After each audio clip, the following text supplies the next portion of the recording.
All right, we're here for another Michelle Harwell Therapy Humans of MHT interview. I'm Dr. Vanessa Spooner. I'm one of the supervisors and clinicians here at Michelle Harwell Therapy, and I have the pleasure today of interviewing Dr. Michelle Harwell, who, as you may have guessed it, founded Michelle Harwell Therapy and is our lady boss. Hi, Michelle. Hi, Vanessa. How are you? I'm good. Are you ready to talk about your humanness? Uh, I was thinking about this. I was up last night and I was trying to fall asleep and I realized I was like slightly terrified. I was like, what is this Terrified is feeling? being And human. I'm sorry. Terrified is being human. Yeah, right. Yeah, so I guess. Well, what does humanness mean to you? Yeah, seems like a big question, doesn't it? It's one of the biggest questions, I think. Yeah. I was writing about this a while ago, and I've been kind of we've been talking about this a lot in the practice, and I think what I'm thinking about a lot right now is how, just in a matter of fact way, how humans as a species, what separates us, from other species on this planet, and it's really our capacity to harness vulnerability, that we have done this amazing thing evolutionary, in which we've found a way to harness social connection, to have this elongated infancy and childhood that allows a child to grow, play, and experience himself in relation to others, that cultivates a mind and a self. And, as I think about what it means to be human, I think it is this twofold dialogue between the capacity to have a mind and awareness in the world, and how that is really connected to vulnerability. And this tension, I think that as we walk through the world, this dialogue is always happening. That we have to be in relation to others to meet our needs, but we also have this tremendous capacity to create, to problem solve, but we also have tremendous amount of need. So, yeah, I think somewhere in that dialogue is what it means to be human. Well, and it sounds like you were even feeling kind of vulnerable last night, which Yeah, right? is very human. Yeah. Well, the more we put ourselves out there and want to connect with others, the more potentially vulnerable we are, even if it's just doing something like an interview that you know is going to go on the internet. Yeah. Yeah. So you chose play to represent your humanness, and you even mentioned that a little bit in your definition of humanness just now. What is particularly meaningful about play to you? Mm-hmm. Yeah. I think that's a great question. I started out my career working with kids, and I still do. And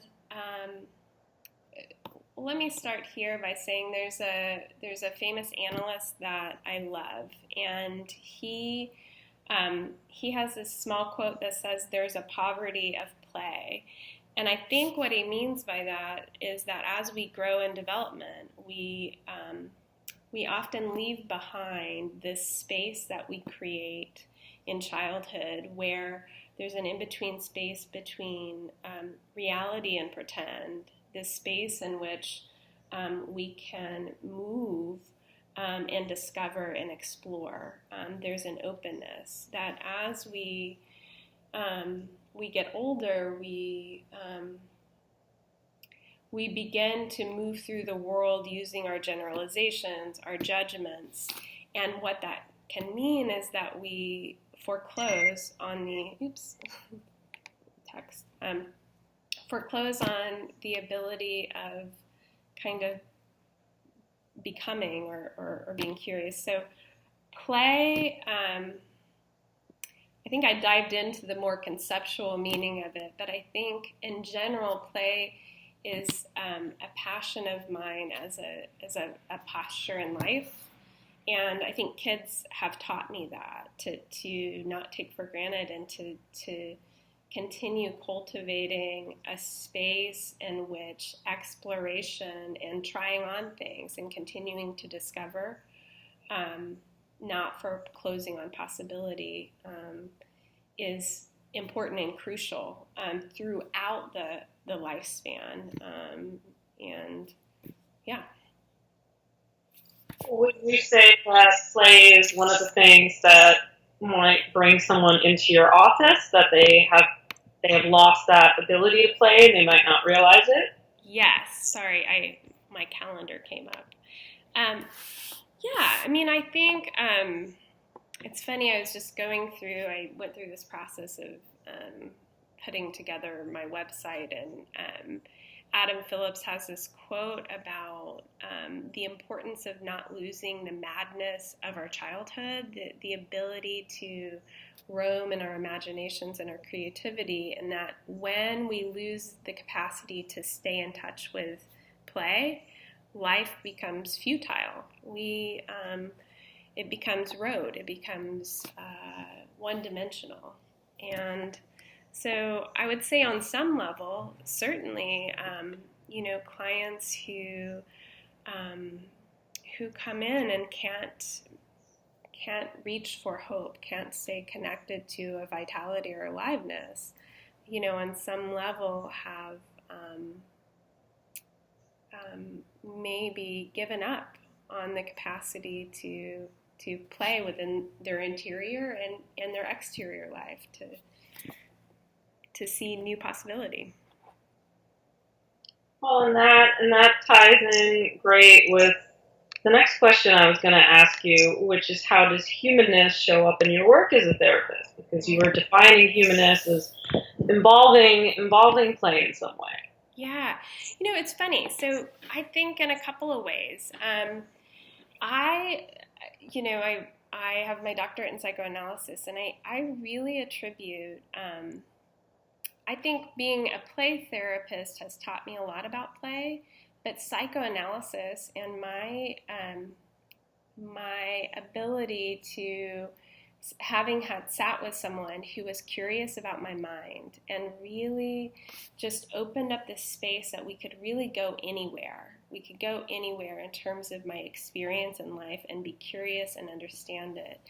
And I think that process of going through my own analytic treatment really shaped how I am with my clients, and in terms of what I offer them and how that's connected to play, is that I really want to give my clients a sense of space to, Winnicott calls it potential space, but a potential space to play with all aspects of ourselves, that there's really no bounds. And so my goal, I think one of my central goals, is to infuse a sense of curiosity and wonder into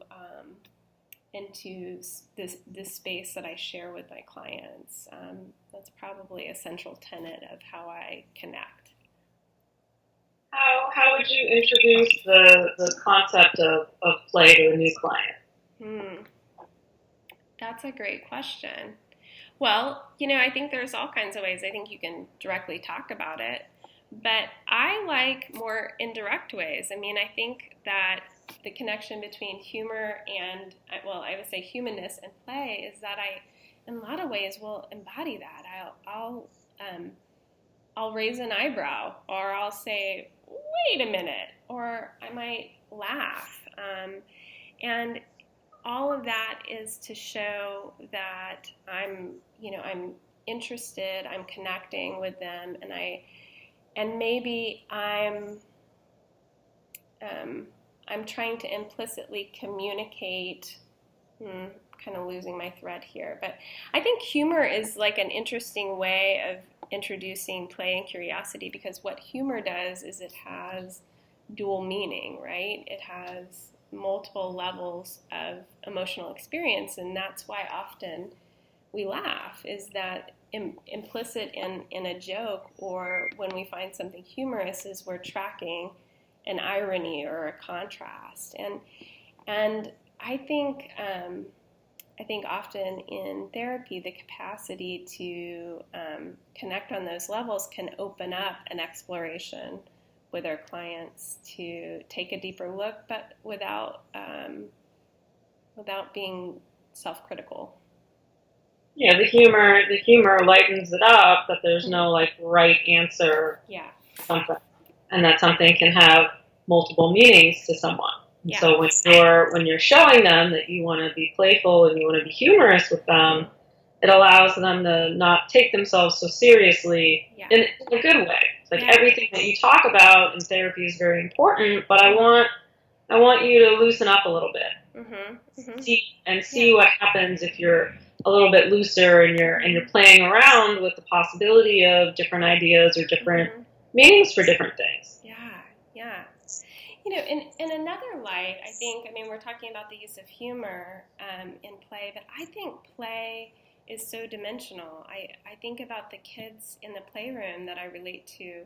You know, a lot of play is not fun. It's not light. I mean, kids can play in really dark areas. And I think in that same capacity, there's a way in which I know certainly when I'm roaming about my interior, I'm thinking about my feelings and I'm wanting to relate, and I'm trying to relate to myself. There can be even a rigor.